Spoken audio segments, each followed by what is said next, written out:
Okay, you're live.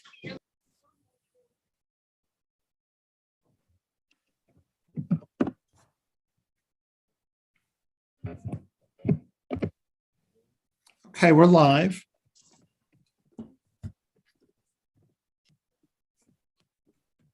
Welcome to the Natural Resources, Agriculture, and Open Space Subcommittee of the Environment and Transportation Committee.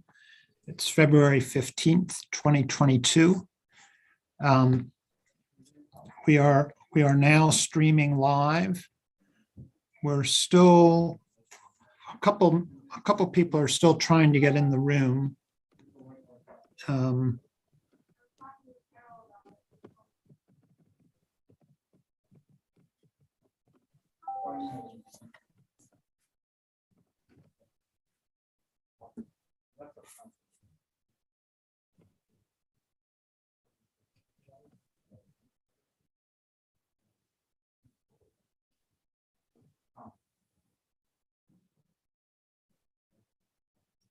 Oh, okay. Carlene is,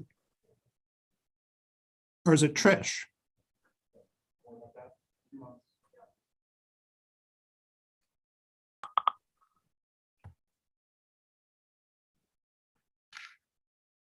Okay. All right. I believe everyone is here except for Linda Foley, who was concerned that she would have a conflict because she has a bill in appropriations. So I'll just text her, but we can, but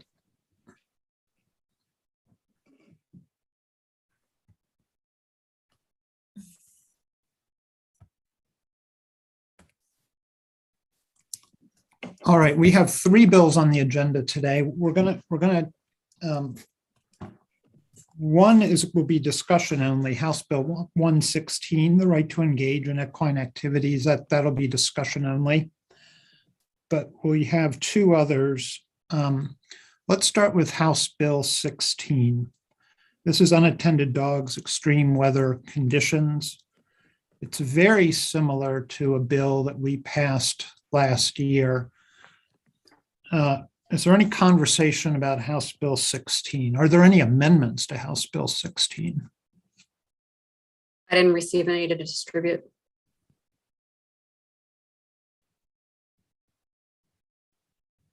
No, I do not have any. Kristen, would you like to tell us what the bill does? Sure. As Delegate Gilchrist mentioned, the bill is very similar to last year's bill. It prohibits a person from leaving a dog outside and unattended for longer than 30 minutes without access to continuous suitable shelter during extreme weather conditions, and suitable shelter or suitable shade when temperatures are above 90 degrees, but below what is required for a heat advisory. There are, I think, 4 differences in this year's bill from last year's. The definition of suitable shelter is changed a little bit to also include a structure that has a floor that is raised off the ground or properly insulated. There's so last year's bill had a requirement for suitable shelter. This year's bill includes a requirement for suitable shade as well. The exemptions were altered to also exempt dogs engaged in livestock guarding. And did I say 4? 1, 2. I'm missing one, I think. Let's see. Oh, so there's language added that extreme weather conditions does not include marine warnings or advisories issued by the National Weather Service. So that, for example, a fog advisory wouldn't trigger the prohibition under the bill. All right, any discussion on the bill?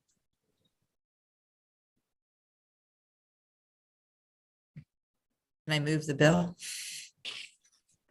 I'll second. Yeah, okay, Delegate Stein, did you have something? No, I was just going to move the bill, Mr. Chairman. Sorry. That's fine. Um, Happy to second it. All right, All those in favor say aye. Aye. Any, Aye. any opposed? No. Charles Otto. Got it. Okay, okay, so House Bill 16 passes. No amendments. We'll take that to a full committee voting list in the next week or so. Let's go to House Bill 191. This is the Department of Agriculture Spay Neuter Fund bill. I believe the sponsor has amendments, or maybe perhaps Kristen has amendments. Mr. Chairman, I did send an amendment, and I might have to ask for a little help, if it's okay, with the chair from Ms. Radoff, because this change happened over in the Senate, and in the Senate, it is not a cross-file technically. The agency, the Department of Agriculture, put a Senate bill in, by request of the administration. But it did match the House bill almost totally, except the report language that was added to direct the Department of Agriculture to do what we called a sort of market study of the current fee on pet food, and what versus what the, I guess, demand is for spay and neuter services, and what the agency's been able to fund versus what, in an ideal world, maybe it could fund if it had more money. And so there ended up being some adjustments to that report language. And so I had to put in, so that the bills match, an amendment. It's just a few words saying, in essence, that the Department of Agriculture, when it does this study, will look for additional sources of funding above and beyond just the fee on pet food. It could, we didn't enumerate these in the bill, but it could be a checkoff box. It could be, on some state form or another. It could be money from the general fund just to supplement this fee. There could be any number of other initiatives, but we're going to leave that to the Department of Agriculture to figure out. Chair Gilchrist was looking at the, I don't know if this is a big deal or not. I just think we have to square this one word. But Delegate Gilchrist was looking at the Senate language versus the amendment that I sent him. And there's a difference of one word: additional sources of funding versus alternative sources of funding. This is me, the English major. I would prefer additional only because I'd be a little bit worried that alternative could be misconstrued as looking for something other than the fee on pet food. I don't think anyone did that intentionally, but I don't want someone to wonder, is this, an effort to look at something completely outside of, as a substitute, in other words, for the fee on pet food, which has existed, I believe, for at least 10 years. I think additional is the better word, but I'm not sure how we ended up with this, where one says additional and one says alternative. And Lisa, I don't know if you have thoughts, or Mr. Chairman, if you have a suggestion on that. I would just say sorry. Oh, I'm sorry, hold Chairman. on. I see Delegate Jacobs has his hand raised. Thank you, Mr. Chairman. I guess, Delegate Lehman, I just want Yes. to make certain. I think what we're trying to achieve is to have both bills in the same posture. Is that correct? Yes, definitely. So your only issue now is whether the word additional or alternative, that's your only question, right? That's exactly right. Yes, All right. yes, But your goal is to have them both in the same posture. yes, exactly, to avoid, and I don't know that one word would trigger a conference committee, but I'm Well, hoping to I avoid think that. I think it would. Yep, It I would. think it would too. I've That's never my been, concern. I have no doubt, I've never been in this situation Yeah. before, but that is my goal, to totally avoid, that. I think everyone is fully in support of, everyone I've talked to, the advocates, the agency, everyone. This has been a very successful program, but it is expiring in September. The authorization for this law is expiring in September of this year when we're obviously not in session, and we do not want there to be any lapse at all in this law, in the funding that provides money to spay and neuter pets all around the state, which is so important to controlling the population, the number of unwanted pets and the euthanasia rates and all of that. So I think that there's no disagreement that we want this program to continue, but the issue is around, this just report of, is there any way to get it more funding? And so, yeah, we, how this occurred, where in one place it says additional, in one place it says alternative, I have no idea. Okay. Delegate Otto has his hand raised.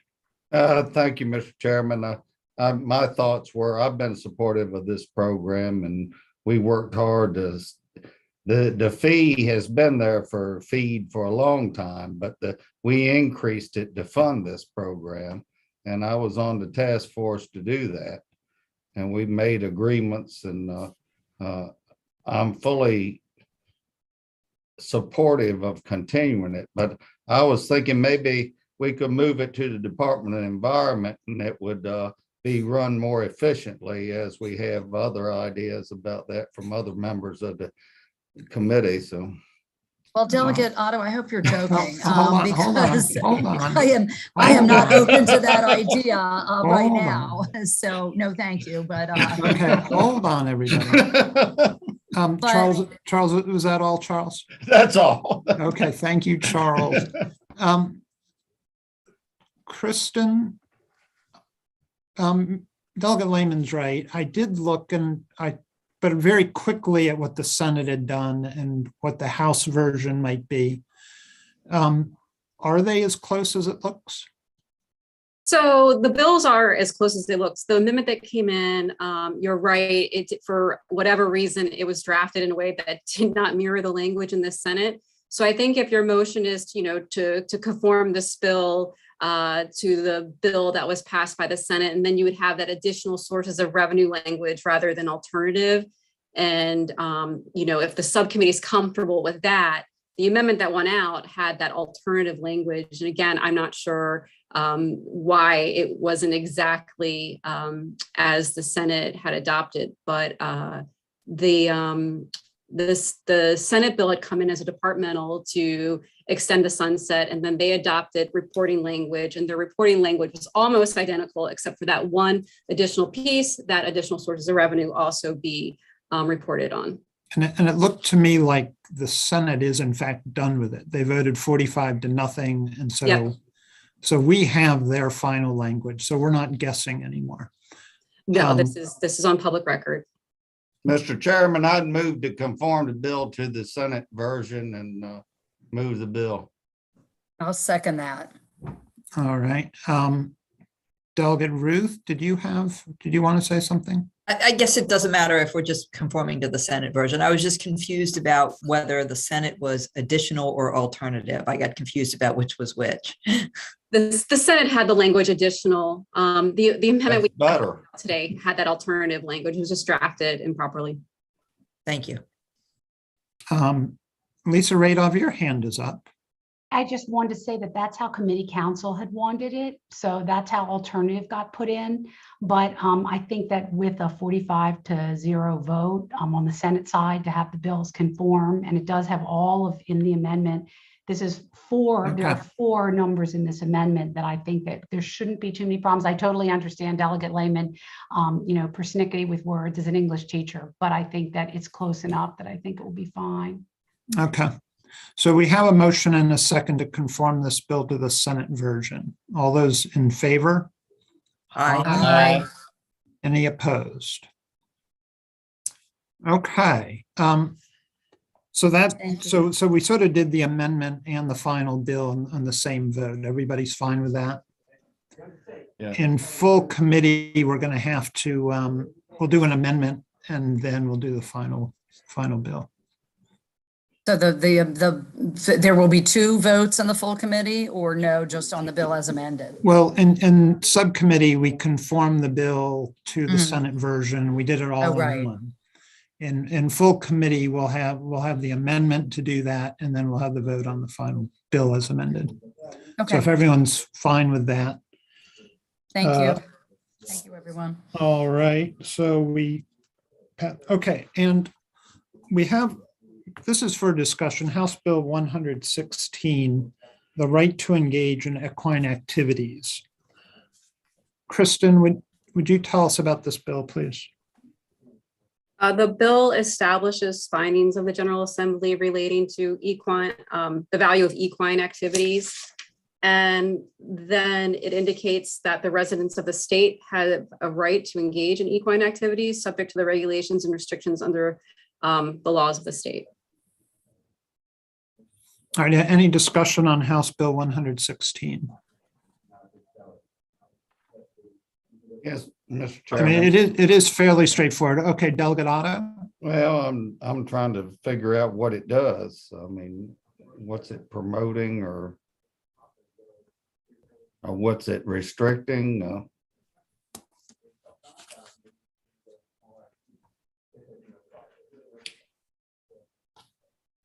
It's similar to the bill that was done last year relating to hunting. And so it's basically just stating as a matter of policy. This isn't given the right to trespass or, Yeah, it's all subject to existing law and regulation. you know, I'm supportive of the equine industry, but I'm just skeptical of the intentions here or the consequences. You know, last year we had the bill on hunting, you know, almost the same language, and we talked a lot about whether that would have an impact or not. A lot of us believed it did Okay, not. give me a second too. Okay, Delegate Ruth, your hand is up. Thank you, Mr. Chair. I just wanted to say, I think this is a good bill, and, you know, Maryland has a long history of, you know, horse equine activities. And I think last year we recognized that long history of hunting and fishing. And I think it's, you know, it's appropriate to also recognize our history with the horse industry, not industry, whatever the right word is. Thank you.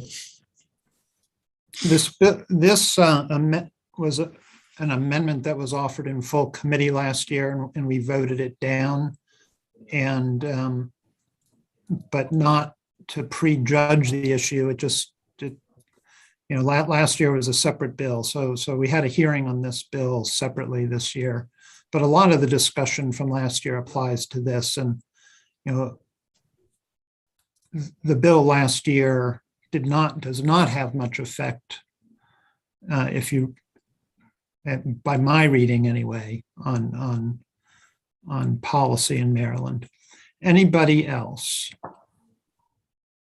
So what's the definition of equine activity?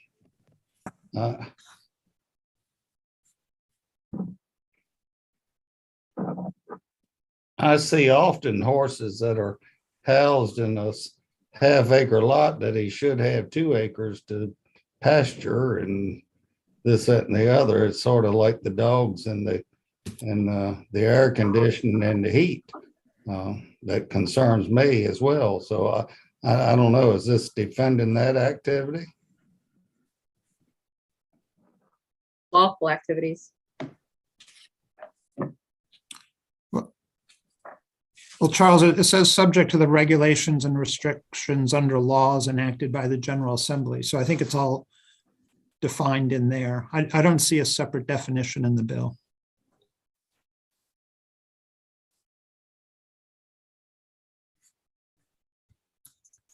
And I don't think it's defined in code either. Yeah, I'm not aware of any. I mean, horse racing is equine activity, and some would condemn that. Well, we heard from horse racing industry at the bill hearing, I believe. You know what? I think it is defined in code. I'm just not finding it. Give me a second. Okay, well, we have a bunch of hands up, and this is just for discussion today, so we don't need to figure out everything today. Thank you, Mr. Chairman. I'm sorry, dude. Okay, Delegate Lehman, Delegate Foley, and Delegate Stein. Thank you, Mr. Chairman. I was actually going to move favorable, but since we're not voting on it, I don't I'm not sure I understand what Delegate Otto's concerns are, but I don't, and I can't speak for the sponsor, but I don't think there's any reason to believe that she means, anything to do anything nefarious with this bill. I think she's just, I think she was very eloquent in the hearing and just talking about the history of equestrian related activities in Maryland, the sort of cultural history, the impacts on the economy, and saying, if we as a body felt strongly enough to say that there's this hunting and fishing tradition, then I think she was being a little bit facetious last year and saying, well, then why not, amend this bill to talk about equestrian activity. And, she made, some really good points, but then the I guess it was, I didn't remember her offering it as a formal amendment. I guess she did, but then she clearly decided to pursue this during the interim. And I think, I'm supportive. I don't think Kristen is posting in the chat how equine activities are defined with teaching and riding and, racing and all these other things. But anyway, that's just my 2 cents. All right, Delegate Foley. Yes, thank you, Mr. Chair. I think, I agree that this bill is kind of a feel-good bill, if you will, about equine activities. But I do think that it makes an important point, particularly about the role that equine activity plays in our state, and it acknowledges that, and it recognizes that it's contributing to local economies, that it contributes to tax revenues and so forth and so on. That Section 2, and I think that's an important point for us to make in the law. I support this bill, and I don't think that it does anything. It clearly says that it has to conform to local regulations. So I don't think it expands any kind of rights beyond that. And that's how I read the bill. Thank you. Delegate Stein.